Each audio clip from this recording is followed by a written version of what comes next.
আসসালামু আলাইকুম ওয়া রাহমাতুল্লাহি ওয়া বারাকাতুহু। আশা করি আপনারা সকলেই আল্লাহ তাআলা অশেষ রহমতে ভালো আছেন। তো অনেকদিন পর আমি আবার ভিডিও নিয়ে চলে এসেছি মেসওয়াকের ব্যাপারে কয়েকটি বিষয়ে প্রতি লক্ষ্য রাখা চাই, তাই আজকে আমরা চর্চা করব।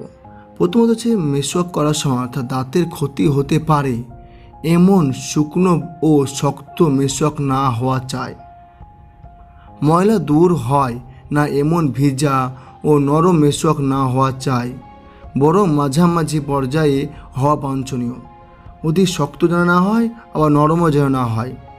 মেসওয়াকের কোনো বিষাক্ত গাছের না হওয়া চাই, মানে যে দাঁতলটা আমার ব্যবহার করব সেটা যেন কোনো বিষাক্ত গাছ না হয়। পিলু বা জয়তন কিংবা কোনো তিক্ত গাছের হওয়া উত্তম, যেমন নিম ইত্যাদি হতে পারে। মেসওয়াকের দৈর্ঘ্য 1 বিঘত পরিমাণ হওয়া চাই, যেমন পরবর্তীতে ব্যবহারে দরুন ছোট হয়ে গেলে কোনো ক্ষতি নেই। মেসওয়াকের প্রস্থে বৃদ্ধাঙ্গুলির চেয়ে অধিক না হওয়া শ্রেয়, মানে মেসওয়াকের যে বস্তু দাঁতলটা ইউজ করবো সেটা যেন বৃদ্ধাঙ্গুলির চেয়ে কিন্তু মোটা যেন না হয়। মেসওয়াকের গিরাযুক্ত না হওয়া চাই, সমান হওয়া চাই।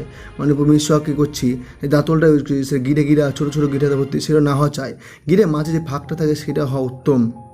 মেসওয়াক না থাকলে বা দাঁত না থাকলে কাপড় বা আঙুল দিয়ে মেসওয়াকের কাজ নেওয়া যেতে পারে। নাকে 3 বার পানি দেওয়া।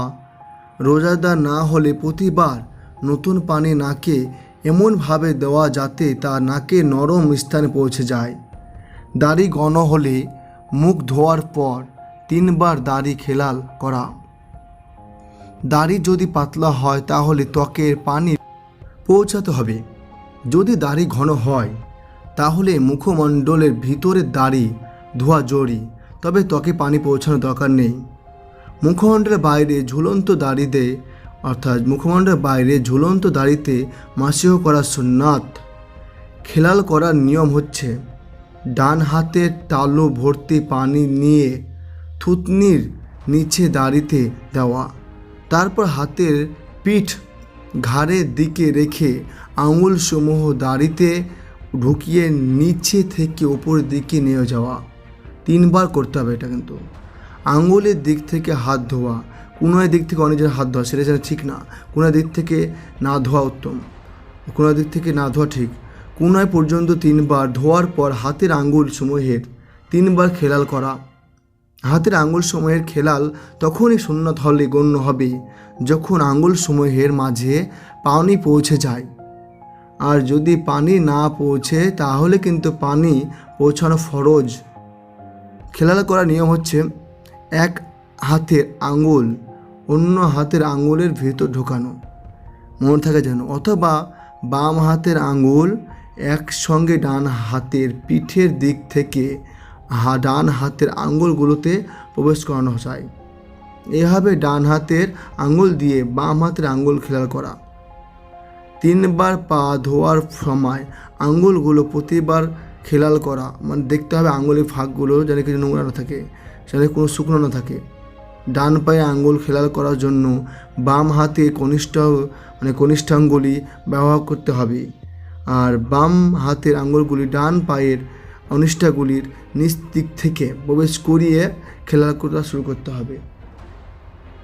বাম পায়ের আঙুল খেলাল করার জন্য বাম হাতের কনিষ্ঠাঙ্গগুলি, বাম হাতে যে কনিষ্ঠাঙ্গুল আছে সেগুলি ব্যবহার করতে হবে। সুতরাং বাম হাতের কনিষ্ঠাঙ্গুল দিয়ে বাম পায়ের বৃদ্ধাঙ্গুলি থেকে খেলাল শুরু করতে হবে। সম্পূর্ণ মাথা কিন্তু একবার মাসিহ করার নিয়ম হচ্ছে কি, 2 হাতে শাহাদত ও বৃদ্ধাঙ্গুলি ব্যতীত 3 আঙ্গুলে পেট মাথার সম্মুখভাগের ওপরে রেখে পিছনের দিকে টেনে নেবে। তারপর 2 হাতে তালু মাথার পিছন থেকে সামনে টেনে নেবে বা টেনে আনবে। তারপর হচ্ছে মাথা মাসিহের পর কান মাসিহ করা। এরও নিয়ম আছে। কান মাসিহের জন্য নতুন পানি নেওয়ার প্রয়োজন নেই। কান মাসিহের নিয়ম হচ্ছে উভয় হাতে কনিষ্ঠাঙ্গুলি কানের ছিদ্রে, মানে যে ফাঁক আছে ফাঁকে প্রবেশ করিয়ে নাড়াচড়া করবে, আর শাহাদত আঙ্গুলের অগ্রভাগ দিয়ে কানের ভিতরে অংশ মাসিহ করবে এবং বৃদ্ধাঙ্গুলি পেট দিয়ে, মানে বৃদ্ধাঙ্গুল যে পেট, মানে পিছনে, মানে পেটের দিক থেকে, তালু দিক থেকে বৃদ্ধাঙ্গুলের পেট দিক দিয়ে কানের পিছনের অংশ মাসিহ করবে। প্রতিটি অঙ্গ 3 বার এমনভাবে ধোয়া যাতে প্রতিবারই পুনর্পূর্ণভাবে ধোয়া হয়। প্রতিবারই পরিপূর্ণভাবে ধোয়া হয়।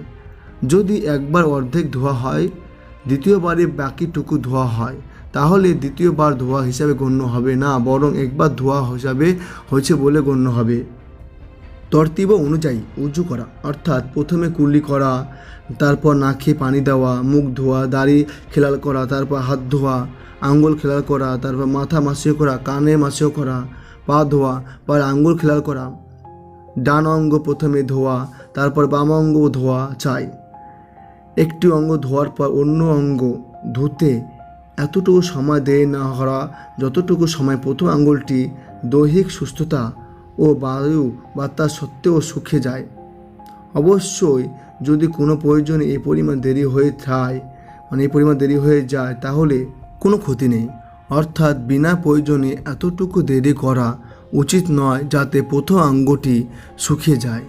ধোয়ার সময় অঙ্গসমূহকে হাত দিয়ে ডলে ডলে ঘষে দেওয়া। এই ছিল আজকে মেসওয়াকের ব্যাপারে যেসব বিষয়ের উপর লক্ষ্য রাখা চাই তার উপর আলোচনা। ভালো থাকুন, সুস্থ থাকুন, খোদা হাফেজ।